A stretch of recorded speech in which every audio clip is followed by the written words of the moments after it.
उधर शिशुपाल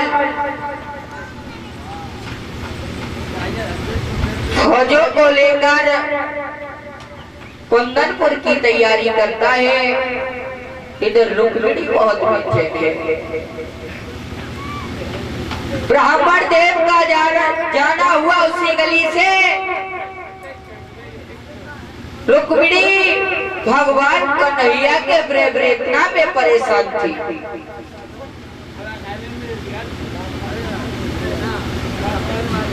ब्राह्मण देव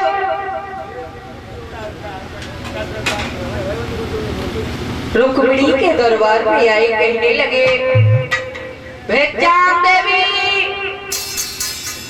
रुक्मिणी बाहर नहीं निकली। ब्राह्मण देव प्रश्न करने लगे, क्यों रो रही हो? रुक्मिणी कहने लगे, पंडित जी कुछ मत पूछो, हमारे साथ अनर्थ हो रहा है। जो हमारा भैया रुक्म है, पंडित जी ऐसा रिश्ता आपने इस संसार में कहीं नहीं देखा होगा।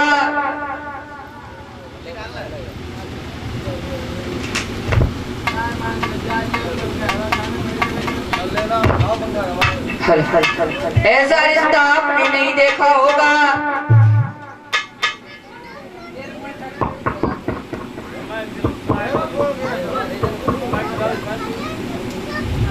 कहने लगे, ब्राह्मण देव, हे बिटिया, तुझे नहीं पता है, तुझने क्या तेरी भी कहीं राजी बाजी हो तो बता,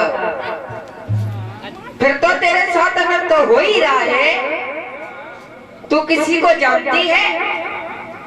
रुक्मिणी कहने लगी, मैं भगवान कन्हैया को जानती हूँ। पंडित जी कहने लगे, जब काले कटू ने ड्रम को दिया कहा, देख लो बिटरिया ने, तूने क्या देखा है? तो रुक्मिणी कहते हुए बोली, सुनो पंडित जी, मैंने क्या देखो है कि मैंने सपने में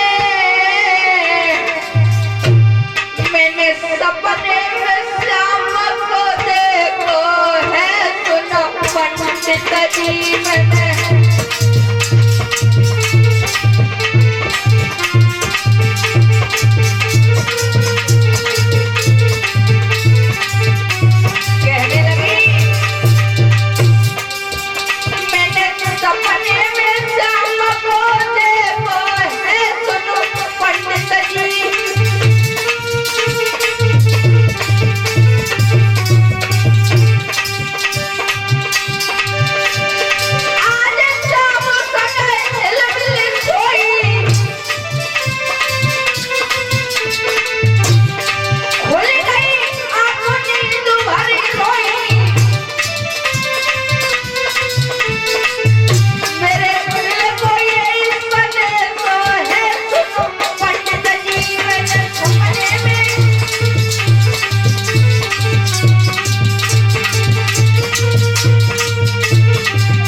मैंने सपने में देखा है श्याम को, तो मैं क्या करूं? रुक्मिणी कहने लगी, महाराज आप मेरी चिट्ठी द्वारिका तक पहुंचा दो। हमको ये विश्वास है कि भगवान कन्हैया मुझे लेने अवश्य आएगा।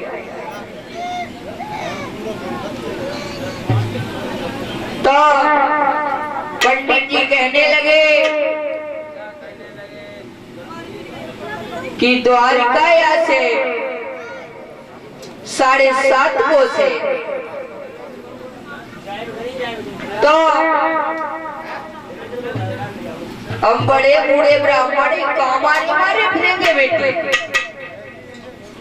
रुक्मिणी रोने लगी, हे प्राणनाथ तुम मेरे साथ कितना बड़ा ईसान नहीं कर सकते हो, कैसे ब्राह्मण हो तुम एक कन्या के साथ अनर्थ होना देख सकते हो। पंडित जी को तरस आ गया। पंडित जी कहने लगे तो चिट्ठी को लिख दे। तो रुक्मिणी ने खत को लिखा और खुले शब्दों में लिख दिया, प्राणों के प्राणदेव आप अगर जो नहीं आओगे तो हम शिषपाल की दासी बन के चली जाऊंगी और भगवान में तुम्हारे बिना नहीं जी पाऊंगी। इधर ब्राह्मण देव को खत दिया। ब्राह्मण देव चल दिए कुछ गाते हुए, क्या कि मोए पी समकी लाड़ो ने भेजो हरि सुन सामरिया मोए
गुनगुनाते हुए चल दिए।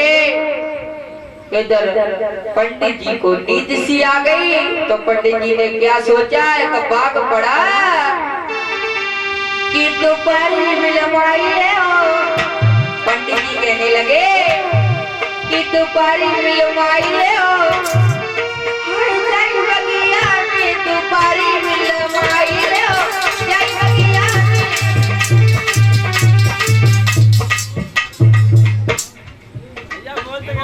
बोल ले ज्यादा से ज्यादा 2 घंटा की बात है।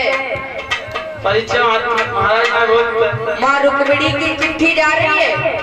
अपने ब्याह की सबे खुशी होते दूसरे के ब्याह का बोल ले हो तालियों के साथ। अपने ब्याह में तो खूब देखो।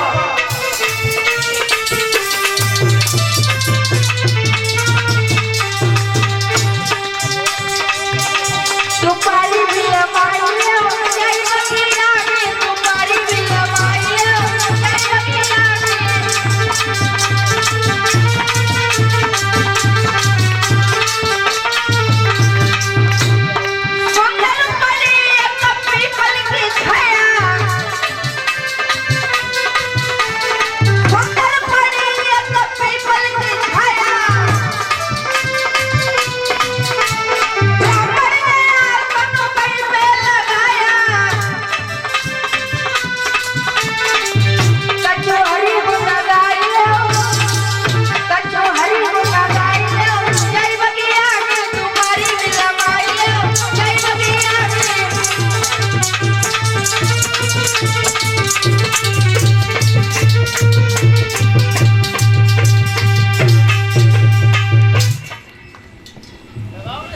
पंडित जी तो सो गए। इधर भगवान कन्हैया ने योग माया को इशारा दिया, हे योग माया, जो ब्राह्मण देव चिट्ठी को लेकर आए हैं वे तो रास्ते पे ही सो गए। वहां से उन्हें उठवाया जाए और अपने बगीचों में लिटवा दिया जाए। पंडित जी को वहां से उठवाया और द्वारिका में लिटवा दिया। पंडित जी उठे, सोचने लगे क्या पर आ गया और क्या पर लेटा था। इधर पूछते पूछते कहने लगे भैया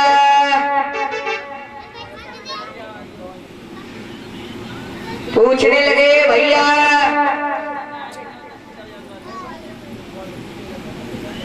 हेलो भैया हाँ भैया, ये कौन सी नगरी है? तुम्हें कौन नगरी जाने? ये कौन सी नगरी है? कहाँ जाने हैं? हमें द्वारिका जाना है। क्या द्वारिका अच्छा है? द्वारिका छे, हमें उस नगरी में जाना है जिस नगरी में भगवान कन्हैया रहते हैं। कन्हैया छे। एक दरबारी कहने लगा भैया ये पूरब का ऐसे है बोलो छे नहीं। वो दरबारी कहने लगा पंडित जी तुम जहाँ जाना चाहते हो यही भगवान कन्हैया का दरबार है। सामने से चले जाना, इधर मुड़ जाना, उसके बाद जब सामने वाली कोठी पड़ेगी वही भगवान कन्हैया है। चलो ठीक है। इधर भगवान कन्हैया के राज शिविर में ब्राह्मण देव पहुंचे। पूछने लगे इसमें से भगवान कन्हैया कौन सी है? एक दरबारी कहने लगा वही भगवान कन्हैया है जो